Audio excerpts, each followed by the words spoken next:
Chrome ব্রাউজারের মধ্যে যতবারই Facebook log in করতে যাচ্ছেন ততবারই কিন্তু আপনাদের ফেসবুক অ্যাপের মধ্যেই ঢুকিয়ে দিচ্ছে। ক্রোম ব্রাউজারের মধ্যে কোনোভাবেই ফেসবুক লগ ইন হচ্ছে না। তো এই সমস্যাটার সমাধান আপনারা কিভাবে করবেন চলুন তা দেখে নেওয়া যাক। তো এর জন্য কিন্তু সবার প্রথমে আপনাদের মোবাইলে যে ফেসবুকটা রয়েছে এই ফেসবুকটাকে আপনাদের প্রেস করে চেপে ধরে রাখতে হবে। তারপর এখান থেকে দেখবেন একটি অপশন চলে এসেছে অ্যাপ ইনফো বলে। তো এই অ্যাপ ইনফোতে কিন্তু আপনাদেরকে একবার ক্লিক করতে হবে। তো এখানে ক্লিক করার পর এরকম অপশন চলে আসবে অনেকগুলো। তো এখান থেকে একদম স্ক্রল করে নিচের দিকে চলে আসবেন।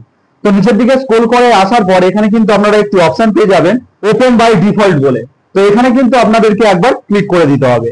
তো এখানে ক্লিক করার পর আবারও কিন্তু আপনাদের সামনে এরকম একটি অপশন চলে আসবে ওপেন সাপোর্টেড লিঙ্কস বলে। তো এখানে কিন্তু আপনাদেরকে একবার ক্লিক করে দিতে হবে। তো এখানে ক্লিক করার পর কিন্তু আপনাদের সামনে এরকম তিনটে কিন্তু অপশন চলে আসবে। তো এই তিনটে অপশনের মধ্যে মাঝখানে দেখুন যেই অপশনটি রয়েছে অলওয়েজ আস্ক বলে। তো এই অপশনটা কিন্তু আপনাদেরকে সিলেক্ট করে দিতে হবে। তো এই অপশনটাকে সিলেক্ট করার পর এবার যদি আপনারা ক্রোম ব্রাউজারে যান এবং এখান থেকে যদি আবারও আপনারা ফেসবুকটাকে ক্রোম ব্রাউজারের মধ্যে লগ ইন করতে যান, তো এবার দেখুন আপনাদের সামনে কিন্তু দুটো এখানে কিন্তু অপশন চলে আসবে। একটা হলো ক্রোমের আর একটা হলো দেখবেন ফেসবুকের।